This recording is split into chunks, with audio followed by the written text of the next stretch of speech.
Baca lagi. Kawan-kawan baca dimanapun Anda berada. Siapkan posisi nyaman, fokuskan pendengaran, mari baca teks dan suara. Bab 4 Ilmu Pengetahuan Lanjutan. Pasal 1 Bukti. Sekarang, mari kita kembali kepada definisi yang sebelumnya telah kita berikan tentang ilmu pengetahuan. Sejauh ini, definisi tersebut telah kita terapkan pada salah satu cabang ilmu pengetahuan, yaitu matematika, khususnya geometri. Dalam bidang itu, kita telah melihat bagaimana ilmu pengetahuan dapat dipahami sebagai cara berpikir yang tepat dan sistematis, dengan menyusun serta menyampaikan bukti yang sahih. Selanjutnya, kita akan membahas bagaimana dasar-dasar ilmu pengetahuan ini menyesuaikan diri ketika diterapkan pada cabang-cabang ilmu lain yang memiliki jenis bukti yang berbeda dengan matematika, terutama pada ilmu alam. Kita masih ingat bahwa tujuan utama matematika adalah menyusun dan menjelaskan bukti-bukti dalam suatu teori, serta menguji kebenaran teori tersebut dengan cara menyusunnya, menguraikannya, dan memeriksanya secara logis. Secara umum, tujuan dan metode ilmu alam dan cabang-cabangnya serupa dengan matematika. Perbedaannya terletak pada jenis bukti yang digunakan. Dalam matematika, bukti-bukti bersifat abstrak, seperti titik, garis, dan sudut. Sementara itu, ilmu alam berurusan dengan benda-benda nyata dan konkret, seperti bintang, bumi, matahari, udara, tumbuhan, hewan, logam, garam, zat, dan bahkan mikroorganisme. Demikian pula, ilmu-ilmu sosial seperti sejarah, ekonomi, dan politik memiliki tujuan yang sama dengan matematika, yaitu mencari kebenaran secara teratur dan logis. Namun, dalam ilmu alam dan cabang-cabangnya, teori-teori yang dihasilkan biasanya berbentuk hukum, yaitu aturan umum yang diperoleh melalui proses induksi, kemudian dilaksanakan atau diuji melalui deduksi. Dan akhirnya dipastikan kebenarannya melalui verifikasi. Tentulah akan terlalu panjang apabila kita harus menelusuri bagaimana ilmu pengetahuan bekerja dalam setiap cabangnya sebagaimana telah disebutkan di atas. Namun, secara garis besar, pola kerja ilmu-ilmu seperti astronomi, fisika, dan kimia tidaklah banyak berbeda. Sementara itu, dalam ilmu-ilmu yang memiliki unsur sejarah dan perkembangan, seperti biologi dan ilmu sosial, terdapat kebutuhan yang lebih besar untuk menggunakan dialektika, yaitu cara berpikir yang mempertimbangkan perubahan, hubungan, serta pertentangan di dalam proses kehidupan dan masyarakat. Sekarang, marilah kita kembali memusatkan perhatian pada ilmu alam dan cabang-cabangnya, yang menjadi fokus utama pembahasan kita dalam bagian ini. Pasal 1. Bukti. Fakta atau bukti merupakan dasar utama ilmu pengetahuan, terutama dalam ilmu alam seperti astronomi, fisika, dan kimia. Di atas dasar bukti inilah seorang ilmuwan, atau ahli bukti, membangun rumusan hukumnya. Kuat atau lemahnya suatu hukum ilmiah sangat bergantung pada kualitas dan ketepatan bukti-bukti yang digunakan untuk menyusunnya. Oleh karena itu, seorang ilmuwan harus sangat cermat dalam memeriksa dan memilih bukti. Pertanyaan pertama yang muncul dalam pikirannya adalah, bagaimana cara memperoleh bukti yang benar-benar pasti? Sebelum seorang ilmuwan menyusun dan menyampaikan hasil penelitiannya hingga membentuk suatu hukum, ia harus memastikan bahwa bukti yang digunakannya benar-benar sahih. Sebab, meskipun metode penyusunannya sempurna, jika buktinya lemah atau keliru, maka hasil akhirnya, hukum atau teori yang dihasilkan, pasti akan gagal. Ada dua cara utama untuk memperoleh bukti yang sah. 1. Observation pengamatan, yaitu memperhatikan dan mencatat gejala-gejala alam secara langsung. 2. Experimentation percobaan, yaitu melakukan uji coba secara sistematis untuk membuktikan suatu dugaan. Apa perbedaan nyata antara kedua cara ini? Konon, entah legenda atau kisah nyata, mudah-mudahan kisah nyata, diceritakan bahwa seorang leluhur dari Jawa pada zaman dahulu, karena sangat ingin mengetahui sifat matahari, menatap matahari dengan mata telanjang selama berjam-jam. Saya tidak tahu pasti apa hasil dari tindakannya itu, terutama terhadap dirinya sendiri. Namun kisah ini merupakan contoh yang tepat tentang semangat seorang ilmuwan sejati, yaitu rasa ingin tahu yang besar. Itu juga merupakan contoh awal dari sebuah eksperimen, yang dilakukan dengan keberanian karena dorongan ingin tahu. Apabila semangat ingin tahu dan keberanian semacam itu disertai pula dengan pengetahuan yang mendalam serta alat yang memadai, maka dari bibit bangsa Indonesia seperti itu, bisa tumbuh ilmuwan besar seperti Profesor Picard, sang penjelajah stratosfer yang menempuh bahaya demi mencari pengetahuan baru. Biasanya, rasa ingin tahu para ilmuwan pada masa lampau berbeda dengan kisah orang Indonesia yang telah kita ceritakan tadi. Para filsuf Yunani kuno seperti Aristoteles, Ptolemeus ahli bumi dan bintang terkenal, Demokritus, dan Herakleitos, ahli alam dan dialektika, tidak sampai membahayakan diri sendiri demi mempelajari suatu bukti atau fenomena alam. Mereka lebih memilih untuk menjaga jarak dan mengamati dengan cermat tanpa melakukan tindakan yang berisiko. Dengan kata lain, mereka lebih mengutamakan cara observasi pengamatan. Apabila mereka ingin mempelajari bintang-bintang, mereka akan keluar pada malam hari untuk mengamati susunan, posisi, dan ukuran bintang-bintang di langit.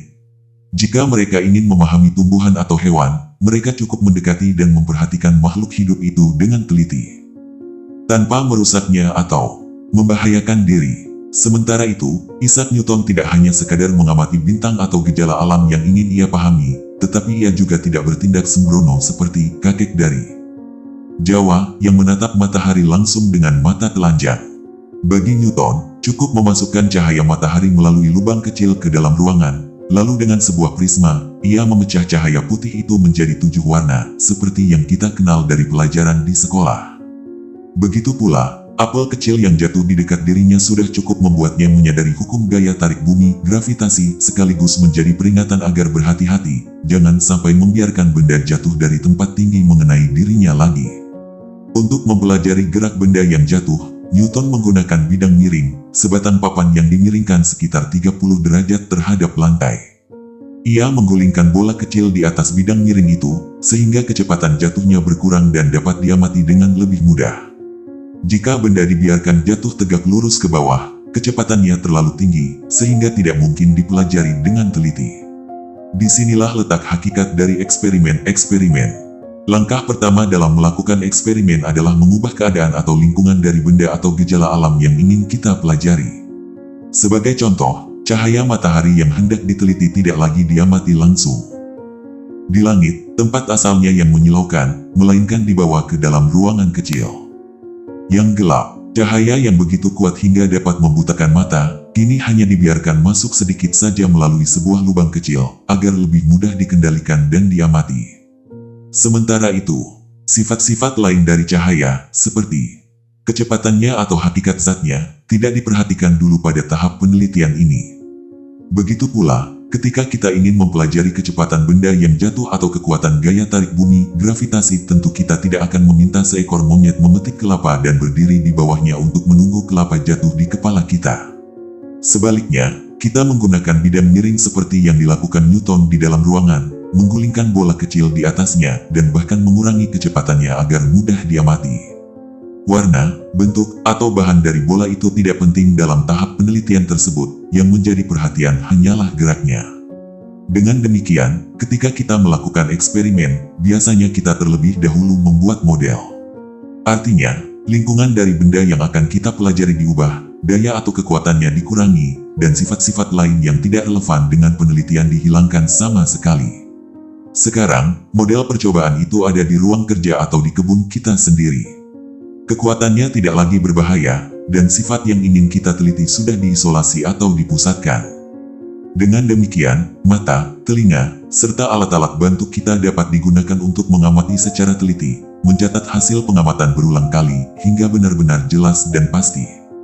Seorang ahli listrik kini tidak perlu lagi mempertaruhkan nyawanya seperti Benjamin Franklin, yang dahulu menaikkan layangan di tengah petir untuk meneliti gejala listrik. Sekarang, sebuah baterai kecil atau dinamo sederhana sudah cukup untuk menguji teori dan hipotesis tentang listrik.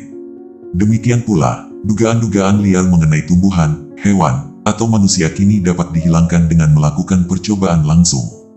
Kita dapat menanam tumbuhan, memelihara hewan, atau bahkan meneliti jaringan tubuh yang ingin dipelajari.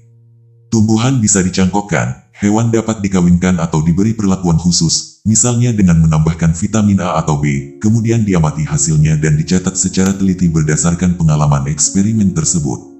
Melalui mikroskop, kuman dapat diperbesar ribuan kali lipat, dan dengan teleskop, bintang-bintang di langit dapat didekatkan ribuan kali untuk diamati dengan jelas. Begitu juga, Sokrates zaman sekarang tidak lagi perlu berkata kepada dirinya sendiri, "Kenalilah dirimu, jiwamu sendiri." Lalu merenung berhari-hari, berbulan-bulan, bahkan bertahun-tahun. Kini, ilmuwan di bidang psikologi atau ilmu jiwa dapat meneliti otak manusia, monyet, atau hewan lainnya secara langsung di laboratorium, memeriksa zat dan struktur otak dengan mikroskop, serta mempelajari perilaku dan sifat anak-anak maupun hewan muda. Semua hasil pengamatan itu kemudian dicatat secara sistematis, sehingga pengetahuan tentang jiwa dan perilaku dapat disusun berdasarkan bukti nyata, bukan sekadar renungan. Sekarang ini adalah zaman ilmu eksperimental, zaman ilmu pengetahuan yang berlandaskan bukti nyata. Bukti-bukti tersebut diperoleh melalui percobaan, diuji secara menyeluruh, dan dipastikan kebenarannya, sehingga tidak diragukan lagi dimanapun dan kapanpun diuji. Meskipun zaman ilmu eksperimental ini masih tergolong baru, para ilmuwan yang meneliti zat, tumbuhan, hewan, otak, dan berbagai bidang lainnya telah berhasil mengumpulkan begitu banyak bukti. Namun, semua bukti itu belum sepenuhnya tersusun dengan baik untuk dijadikan hukum-hukum ilmiah yang teratur. Sebenarnya, melakukan percobaan eksperimen bukanlah hal yang benar-benar baru. Yang baru adalah bahwa eksperimen kini menjadi pusat dan dasar utama dalam hampir semua cabang ilmu pengetahuan. Pada masa lalu, eksperimen memang sudah dilakukan, tetapi belum dianggap sebagai bagian terpenting dari proses penyelidikan ilmiah. Sebagai contoh, seorang ilmuwan Yunani bernama Heron telah menunjukkan kekuatan uap air dengan sebuah alat sederhana yang menyerupai ketel air berputar. Ketika uap panas keluar dari lubang kecil di sisi ketel, alat itu berputar ke arah berlawanan. Dengan demikian, Heron sebenarnya dapat dianggap sebagai cikal bakal dari George Stephenson, penemu mesin lokomotif uap, yang baru muncul sekitar 100 tahun kemudian setelah alat Heron dikembangkan lebih lanjut. Selain itu, para ahli kimia bangsa Arab pada masa lampau tak henti-hentinya melakukan percobaan, terutama untuk mengubah logam menjadi emas dan mencari obat kehidupan abadi. Meskipun tujuan mereka tidak tercapai, hasil-hasil percobaan yang mereka catat kemudian menjadi dasar penting bagi Antoine Lavoisier, yang di awal abad ke-19 menyusun hukum-hukum dasar kimia modern ilmu pisah. Akhirnya, meskipun eksperimen kini telah menjadi pusat utama dalam ilmu pengetahuan, hal ini tidak berarti bahwa pengamatan kini tidak berguna lagi, atau bahwa pada masa lalu pengamatan tidak dikenal dan tidak memberikan hasil apa-apa. Dalam ilmu sejarah, misalnya, eksperimen seperti yang dilakukan dalam ilmu alam atau kimia tidak mungkin diterapkan. Untuk mengetahui akibat dari suatu hukum sosial atau kebijakan masyarakat, kita sering harus menunggu bertahun-tahun sampai hasilnya tampak dengan jelas. Kita telah melihat sebelumnya betapa Demokritus memperoleh banyak hasil penting dalam ilmu alam, hanya dengan berpikir dialektis tanpa bantuan percobaan laboratorium.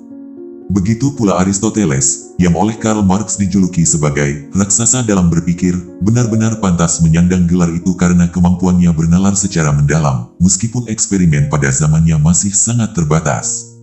Namun, baik sekarang maupun di masa yang akan datang, eksperimenlah yang akan tetap menduduki posisi tertinggi dalam usaha mencari kebenaran ilmiah. Dalam ilmu alam, dasar dari setiap pembuktian bersumber pada benda, mater. Lalu, apa yang dimaksud dengan benda menurut ilmu pengetahuan? Menurut sains, benda atau materi adalah sesuatu yang dapat ditangkap oleh panca indera. Kita tahu bahwa manusia memiliki 5 indera utama. 1. Mata, untuk melihat. 2. Telinga, untuk mendengar. 3. Lidah, untuk mengecap. 4. Hidung, untuk mencium. 5. Kulit, untuk merasakan sentuhan.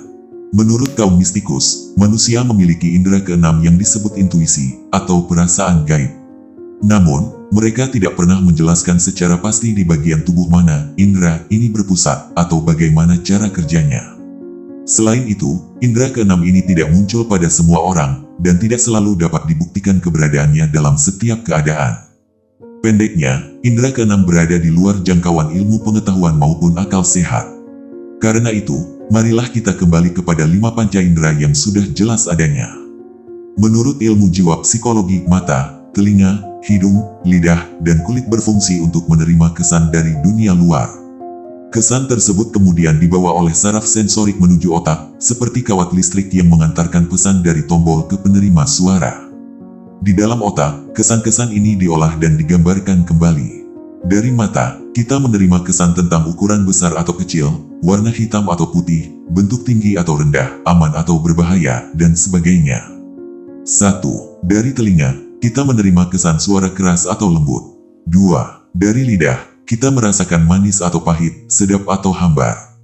3. Dari kulit, kita merasakan halus atau kasar, panas atau dingin. Setelah otak menafsirkan kesan-kesan tersebut, ia kemudian mengirimkan perintah balik melalui saraf motorik kepada anggota tubuh yang sesuai.